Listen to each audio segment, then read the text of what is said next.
20 years ago, on August the 29th, 2005, Hurricane Katrina slammed into the Gulf Coast.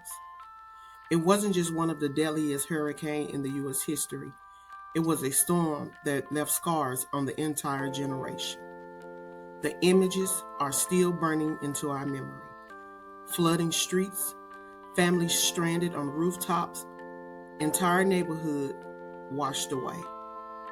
But what we don't always see are the invisible wounds, the trauma, the grief, the weighing of the survivor still is carrying even on us today.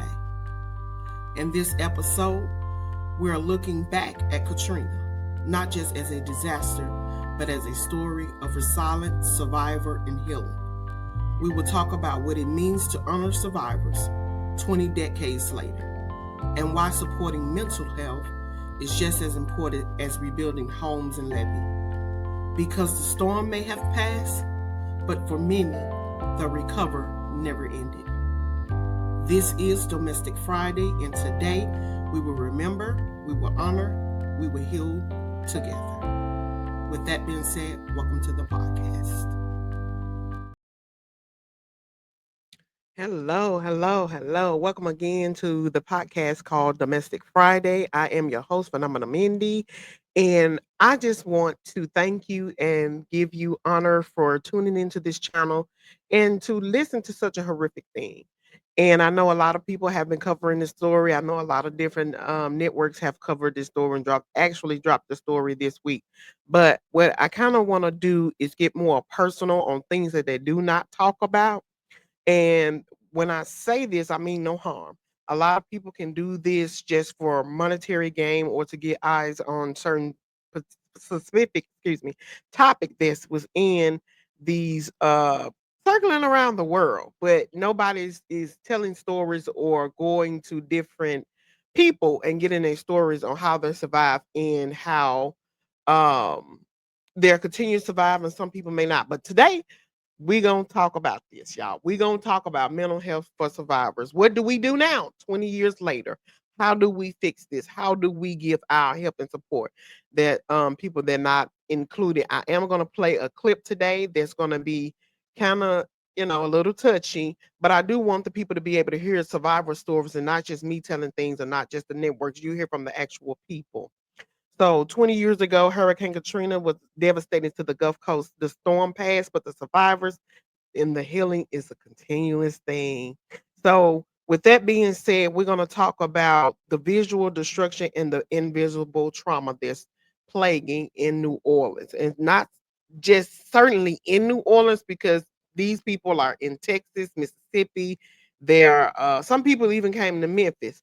And a lot of people did not look at how the mental thing is affecting people. Some people are online or teasing different people in different ways, which is not unnecessary. And I spoke within the last episode. You can go back and watch that. Um, the things that people were asking them and not really understanding a story, sharing a story, and continue to try to contribute some type of help instead of criticizing. And us as the melanated skin, we're about I'm not gonna say only one, but we are some of the people that do not support our own kind for whatever reason. I don't know what's the hang up with that. I do want to say generational, but one may have their own differences about that, how that could be. And the mental health part of it is understanding that some of them were children. Let's get that out of the way. The ones that were children, and specifically, if you haven't looked at Katrina survivor babies, you need to go look at that, and that is streaming now on Netflix. And if I'm not mistaken, I think it's streaming on Prime as well. But go ahead and look at that, and you will understand a little bit more on far as baby wise. It was kind of like not born into trauma, but being that it's decades ago, some of them still have trauma and they were babies. So they don't know how to process that. No one never asked them how they feeling, how they was doing. No one in school never even brought it up. It was like, look, these kids have made it to this particular area. They're new here. That's it. That's all. Yeah, they may introduce them into the class, but a lot of the students at that particular time, I was in high school as well. So a lot of those students that came in, it wasn't no let's give them a warm welcome and let's celebrate them for fighting and making it through such a traumatic thing. No one never did that. No one never expressed that. No one even shed a light on any of those children. And I think the parent wise, I think the parents were focusing on a lot of different things in mental health. It's sad to say was not one of those things that were at the top of the list. Some of those parents are trying to figure out where we're going to live, not first of all, where we're going to go, where we're going to live, how we're going to survive, how we're going to have income. Are there resources? Are there things put in place? Are we allowed to come back? Can we come back? Will we have a job? So a lot of them wasn't focusing on mental health for the children, let alone themselves. So with that brought in trauma, trauma can be a generational thing. And so a lot of them now still don't even have ways or means to collect up the pieces and reach out to certain people. And we have to be that door instead of criticizing. We have to be that door opener for them. And you can simply do that by sharing a story, hearing a story, sympathizing with them, and let them know that you are here, letting them know that yes, this happened. We're not necessarily going to say that it was Katrina fault. We are going to blame the government. We are going to blame the governor. We are going to blame the mayor. We are going to blame the president. We are going to blame those official. I'm sorry, I'm getting tongue tied. So we are going to blame them simply because they had a duty to do and they did not fulfill that duty. And even with them still not a year later putting into place things that, well, here is a center where we all can come and talk about our traumatic thing that's been going on. This is what we can talk about. Here's a place that's safe for you. You don't have to worry about you feeling this type of way because that is traumatizing.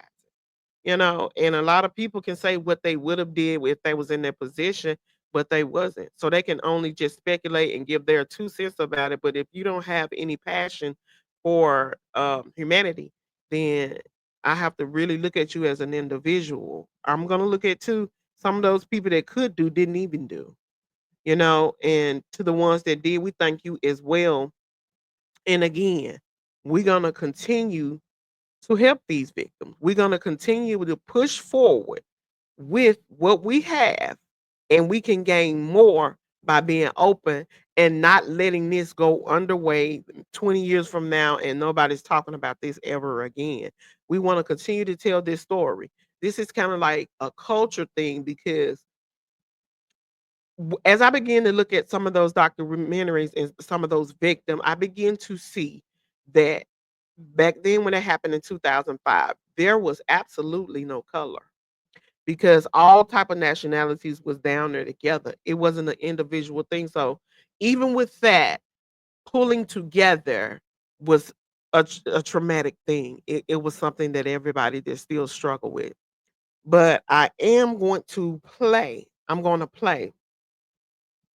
a survival story. And I want you guys to hear what the young lady has to say. But 20 before I do that, let me tell you this. 20 years later, we need to focus and shift immediately on the disaster and respond to the injustice and how the memories try to be faded away. And here's my top 5 that I wrote down on how we can be able to change things now. Here's what we can do. Here's our what we can do. We can strengthen flood protection and climate resilience. Now, I've seen in a couple of videos, I personally haven't been down to the levee. I've rolled by and have seen the new levee. And the levee does have graffiti on there representing the victims.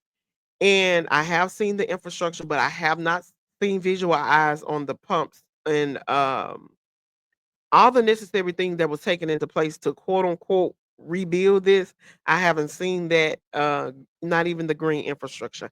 I have not seen that with my own eyes. I have not seen a video that made a visual of that. And there's something we need to focus on and continue to, keep the little tidbit that's going to keep it going until it, you know, happens.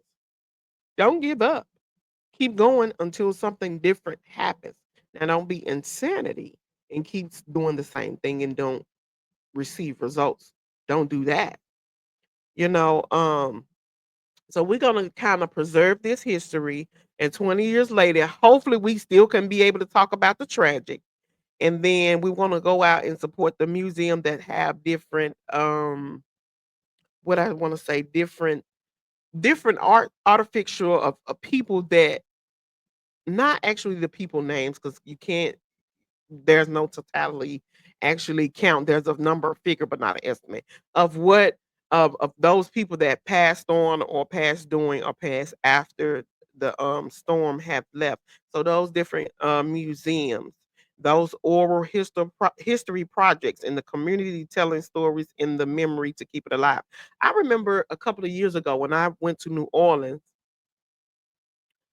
I was so fascinated with this Hurricane Katrina thing. I mean, so I tried to go to everything that was culture center for melanated beings, and I went to the New Orleans Museum of Art, and they have a floor that I think it's like the third or the fourth floor. Don't quote me on it, but it's actually dedicated to African American people in our culture. That's where you can start there, and give you an eye opening even further back to where we are now. I'm thankful that they created this museum, and a lot of people don't know it. They some do call it NOAA, NWO. If you see that, that is exactly the museum that is dedicated. And there's a lot of different parts that have things in trees where you can be able to see, kind of have a visual, and they have like little houses on the trees to represent the homes that got destroyed. And you have to just kind of go out there and see. If you go to like the attractions of New Orleans, you'll see exactly what I'm talking about. If you'll Google that, you will see the things that I'm referring to. And I am not aware that Katrina is being talked about in school far as a national thing. um I'm not aware of a program inside of the school. Correct me if I'm wrong down in the comment sections. I have no problem.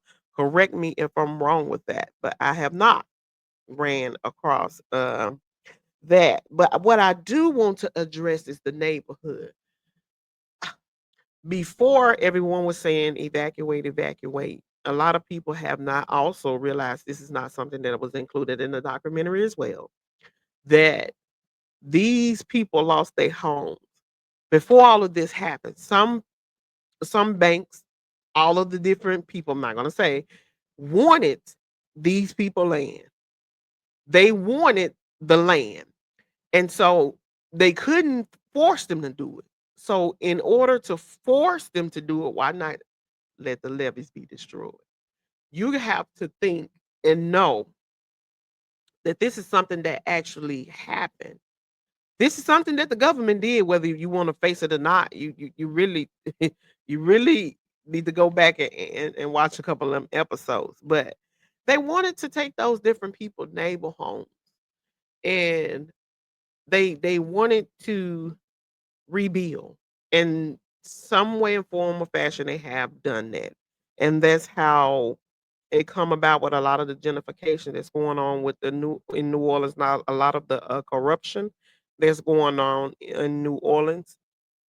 Um, Specifically, the lower Ninth Ward is an area that they are trying to gentrify. Let me just say that, and it's slowly becoming that way. If you can go in between, if I can think if it's lower Ninth Ward into Chalamet, you will see exactly what I'm saying to you. There's no more affordable homes. There's a lot of infrastructure upgrades, but if you don't have any funds, then how are you able to continue to do this? It's a lot of people still staying in those same homes that was flooded. They don't have the resource that may have just got the floor finished but can't get the wall, may have got the wall done but can't get the roof. So I heard a lot of money was misused and mishandled. I heard from a guy myself, and was telling me that there was a lot of funds that was not accounted for. People are still due funds from that, but there's no more funds from the FEMA from the Hurricane Katrina. So they just basically shit out of luck. I'm really being honest. I'm really being honest. So what the state of New Orleans can do can prepare for the next storm. So this particular thing won't happen. They need to push better for emergency communication system and evacuated ways to get up out of there. They need to have that in place. And some of y'all really need to get up off your, just stay down there and go. Your voice does matter. Let me say that again. Your voice does matter. Now, it's very important that you find somebody that you can talk with, far as these victim wise. Find somebody you can talk to, whether it be online. And some people may not agree with certain people saying certain things on social media. I don't agree with that. If that's your only means of outlet, I'd rather you do that than to go crazy. I'd rather you do that than to go crazy. And the people that's trying to judge don't have no position or no merit in your life anyway to dictate what can be done or what can be fixed. I mean, you can contribute to the mass of the people. You can do that for sure. But are you willing to do that? Or are you, some of y'all willing to be online and being cyber bullies? That ain't cool. And my heart lingers for those different people. And like I said, I wish it can be a program that's put in place for these special victim, and especially again for those who were small children and who were inside of dealing with this storm. But here's what I'm gonna do before everything get elaborated long. I'm gonna go ahead and play the video of the young lady that I choose in particular to play her voice over the airways, and I'm gonna share her story as you listen. Whew. Once again, my videos keep getting deleted, but honestly, I'm glad it did because I got a little overwhelmed while talking about it. But for those of you who want to constantly talk crap about victims, about this situation, when it comes to Katrina, I truly wish that y'all seek help because there's no way that all of these different people that were in New Orleans during this time that were stuck here have the same story, no matter what background we came from. If you were here, we all have the same story, if not similar, and y'all still constantly saying that the victims are lying. We didn't have a meeting and say, oh, this is what we're going to say when we do get to speaking. We do live. This is what we're going to say. We didn't have a meeting, but we all have the same experience. You know why? Because we were all clumped together when it comes to this experience. We were treated like animals. We were treated like criminals, not survivors. No food, no bed, not even a damn blanket, not a napkin, tissue, a band-aid, nothing. And there's so many people who were not here from New Orleans, probably never been to New Orleans. And y'all have so much to say. Oh, well, they showed on the news. You think that they show every bad thing on the news? They don't show everything. And y'all need to get that through your head.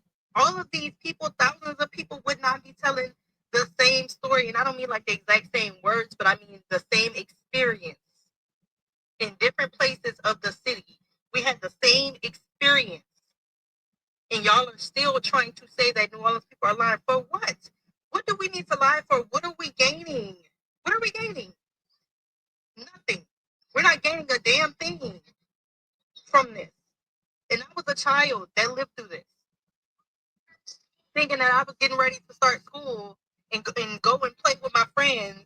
And the next thing you know, I didn't know whether or not I was going to live to see today or tomorrow. Watching little kids that look like me getting shot and killed, getting their throats slit, getting raped.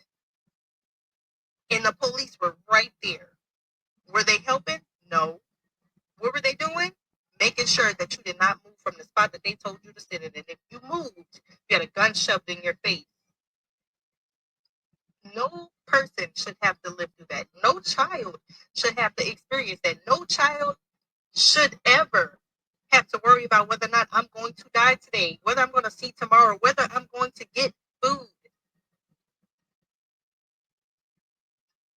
I have a 5-year-old who's literally a year younger than I was when Katrina happened. I cannot imagine my child experiencing that. So I can imagine how my parents felt knowing that it's nothing that they could do for us. Like some of y'all are truly evil. Y'all are truly evil. And we were saying how people are just ignorant; they just don't know. But some of y'all just choose to be evil. And I know I've said to do your own research and watch these videos and listen to the victims. And it's like the more y'all listen to the victims, the more y'all just say, "Oh, they're lying." Lying for what? What are we gaining? We've been saying the same thing for the past 20 years. What are we gaining? We haven't gained anything yet. So why would we keep telling the same lie for no gain? It makes no sense to lie. Lie for what? Like, I really cannot express this enough. And to those in Mississippi, yes, I'm sorry y'all lost your homes, pets, whatever. Y'all bridge got broken. Y'all infrastructure has got messed up. I get it. I'm sorry. We're not saying that we experienced Hurricane Katrina worse than anybody. What we're saying is that we were left for dead. And that's one thing that in Mississippi that y'all can say is that y'all prepared, y'all evacuated, y'all got help. We were left for dead. And then not only were we left for dead, the people who came back to help us came back to hunt us like animals, like game. They did not come back to help us. They wanted to kill us. But when all of those reporters and news stations and everybody was coming back and reporting everything, that's when stuff calmed down just a little bit. Because now they're on camera. Not that they really cared, because some of them was telling the truth. Like, I'm going to hunt those ninjas. They didn't care. So for all of y'all who think we have something to lie about, listen. If it would have went the way that they wanted it to go, the way that it was going, I probably wouldn't even be here to tell my story. So why would I be lying? Why not tell the truth since I'm here? Since at one point in time I didn't know whether or not I was going to be here. Think about that. What am I lying for? Why would I be so grateful for being here for 20 more years after the Katrina incident and just choose to lie about what happened? Y'all are crazy. No, we're not asking for no type of sympathy or no type of uh, financial gain. We don't care. We don't care. But what we will do is tell our story, because at least we deserve that much. We deserve to have a voice, because at that time we didn't know if we were going to have any way to express ourselves after that. We didn't get therapy. We were not offered any resources. We were offered a bullet to the head for wanting to survive. But I'm done. I'm done. I made. Now, that was very touching to hear. And some of the things that I was saying, you heard her say it. And I just hope now, 20 years later and 20 more years to come, that we can now participate actively as a melanated being to give some type of support. If you can't do anything by going down there, going to the different museum, checking out the levy and all that, etc. stuff, share a story. Doesn't matter who said the story, share a story. Be there for the people that couldn't be there for themselves. And a lot of us can't even imagine it on a regular base what we cannot do to feed our child. So imagine if you're in the middle of a catastrophe, you don't even know what the hell to do. Or as they should say, all hell done broke loose. So now what are we gonna do? So continue to be the voice for the community. Thank you for listening to me. Don't forget to follow me on Spotify, TikTok as Phenomenal Mindy, and YouTube. Follow the channel so you can get updates on what's going on. The storm has passed, the memories remains. The healing continues, and we can be a part of it. Thank you, and join me on the next episode. Bye bye.